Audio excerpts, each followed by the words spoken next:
Kaya po kami nandito, unang-una, dahil po doon sa tinawag na unity, respect, and discipline, ang pagtungtong lang po namin dito kasama ibang governor ay isang karangalan na po ng pakikisa.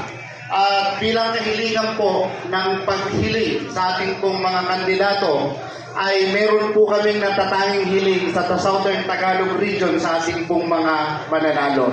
Especially po ay Kuya Ronald de los Santos, kung saan bago po sana tayo magdagdag ng mga bagong kasapi ng ating organisasyon, ay matuto din po sana tayong kalusin muna ang mga instant agila, ang mga kolorum at mga nagpapanggap na agila. Kapag ang ating pong agenda ay nakatutok lamang sa panloob na usapin at hindi natin tinitingnan ang maraming problema sa panlabas, ay hindi po magiging matatag ang organisasyon. Kaya po ito lamang ang tanging fraternity na aking pinasok sapagkat naniniwala po ako sa kakayahan ni Kuya Ronald de los Santos na siyang nagkaya po sa akin pandemic po ng 2020 na pumasok po dito.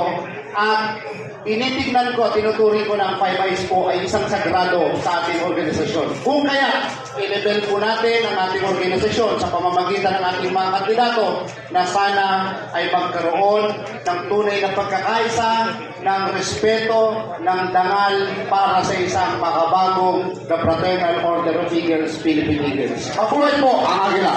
Mabuhay! Thank you very much.